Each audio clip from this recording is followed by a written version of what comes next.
Army chief अगले महीने करेंगे नेपाल का दौरा। नक्शा विवाद के बाद पहली हाई लेवल विजिट। नेपाल से रक्षा सहयोग पर भी होगी बातचीत।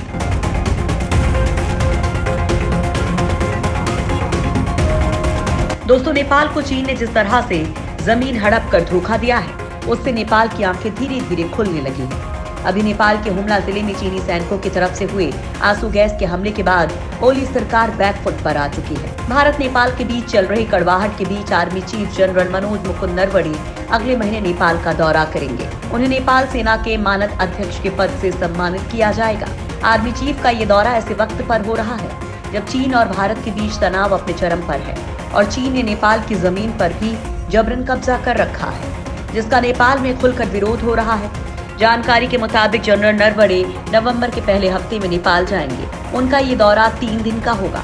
इस दौरान वे नेपाल के प्रधानमंत्री केपी शर्मा ओली, रक्षा मंत्री, वहां के आर्मी चीफ से भी मुलाकात करेंगे। जनरल MM नरवणे को नेपाली राष्ट्रपति विद्या देवी भंडारी की तरफ से नेपाल सेना के जनरल की मानद रैंक प्रदान की जाएगी, जो 1950 में पहली बार शुरू हुई थी और दोनों सेनाओं के बीच मजबूत संबंधों को दर्शाती है। भारत नेपाल सेना प्रमुख को जनरल ऑफ इंडियन आर्मी का मानद पद भी प्रदान करता है। नेपाल सेना की ओर से जारी बयान के मुताबिक नेपाल सरकार ने 3 फरवरी 2020 को ही जनरल नरवणे की विजिट को मंजूरी दे दी थी, लेकिन उसी दौरान कोरोना की वजह से दोनों देशों में लॉकडाउन हो गया, जिसके चलते जनरल नरवणे का दौरा स्थगित हो गया था।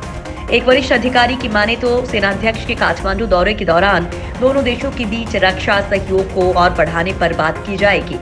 रक्षा मंत्री राजनाथ सिंह ने 8 मई को उत्तराखंड के धारचूला से लिपुलेख पास को जोड़ने वाली 80 किलोमीटर लंबी रणनीतिक सड़क का उद्घाटन करने के बाद दोनों देशों के बीच संबंध तनावपूर्ण हो गए। ये तनाव इतना बढ़ गया कि नेपाल में मई में एक राजनीतिक नक्शा पास किया गया था, जिसमें उसने उत्तराखंड के कई क्षेत्रों को अपने क्षेत्र का हिस्सा होने का दावा किया। दरअसल नेपाल ने सड़क के उद्घाटन का विरोध करते हुए दावा किया कि ये उनके क्षेत्र से होकर गुजरती है, जिसके कुछ दिनों बाद नेपाल ने नए नक्शे के साथ लिपुलेख, कालापानी और लिम्पियाधुरा को अपने प्रदेशों के रूप में दिखाया। उस दौरान भारतीय सेना प्रमुख MM नरवणे ने कहा था कि नेपाल किसी और के इशारे पर सड़क पर आपत्ति जता रहा है। हालांकि अब आर्मी चीफ के दौरे से दोनों देशों के रिश्ते में आई कड़वाहट को दूर करने की कोशिश होगी। भारत और नेपाल की आर्मी दोनों देशों के बीच मजबूत कड़ी का काम करती है। दोनों देशों की सेनाएं विभिन्न मोर्चों पर एक दूसरे के साथ कदम से कदम मिलाकर चलती हैं। दोनों संयुक्त युद्धाभ्यास करती हैं और सैनिकों की ट्रेनिंग का कार्यक्रम भी चलता रहता है। मसलन नेपाल के रूपेनदेही जिला स्थित साली झांडी के आर्मी बैटल स्कूल में पिछले साल दिसंबर में सूर्य किरण एक्सरसाइज का 14वां संस्करण संपन्न हुआ था। नेपाल और चीन के रिश्तों में आई खटास। चीन पर नेपाल की जमीन कब्जा करने का आरोप। दोस्तों, मौजूदा समय में नेपाल और चीन के रिश्ते में कड़वाहट आई है। दरअसल अपनी आदत के मुताबिक चीन ने नेपाल की जमीन पर भी कब्जा कर लिया है, जिसका विरोध नेपाल की जनता कर रही है। अब तो ओली सरकार के अंदर से भी विरोध की आवाजें उठने लगी हैं। इतना ही नहीं, चीन की जमीन कब्जाने से रोकने के लिए नेपाल सरकार ने भारतीय सीमा पर प्रस्तावित बॉर्डर आउटपोस्ट स्थापित कर चीन बॉर्डर पर ध्यान केंद्रित करते हुए 15 BOP खोलने की योजना बनाई है।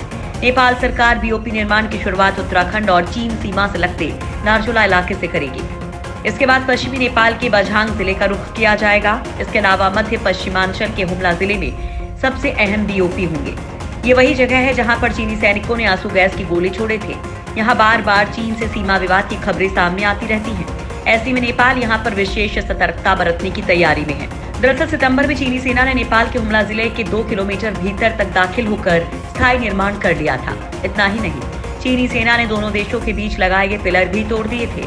हुमला जिला प्रशासन के सर्वे में मामला सामने आने पर ओली सरकार ने अतिक्रमण को सिरे से खारिज कर दिया, लेकिन इस बीच 10 अक्टूबर को सीमांकन के लिए पहुंची नेपाली टीम पर चीनी सैनिकों ने आंसू गैस की गोली दाग दिए। इसमें नेपाल सशस्त्र बल के करीब 6 जवान घायल हो गए। सुरक्षा एजेंसियों के अनुसार मामला बढ़ा तो नेपाल ने चीनी सीमा पर BOP की तैयारी शुरू कर दी। इसी के तहत उसने चीन से सटे सामरिक महत्व वाले 15 स्थानों में बॉर्डर आउटपोस्ट प्रस्तावित की है।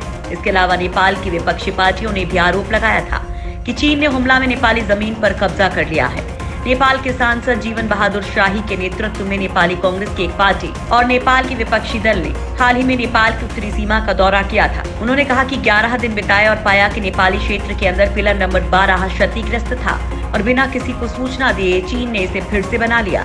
इतना ही नहीं, ओली की अपनी पार्टी और सरकार के लोग भी नेपाल के हुमला जिले में चीन की तरफ से किए जा रहे अतिक्रमण पर खुलकर बोल रहे हैं। नेपाल चीन की दोस्ती में कड़वाहट के बीच आर्मी चीफ नरवणे का दौरा काफी अहम माना जा रहा है। हो सकता है कि नरवणे चीन और नेपाल की दोस्ती की जड़ों में मट्ठा खोल दे।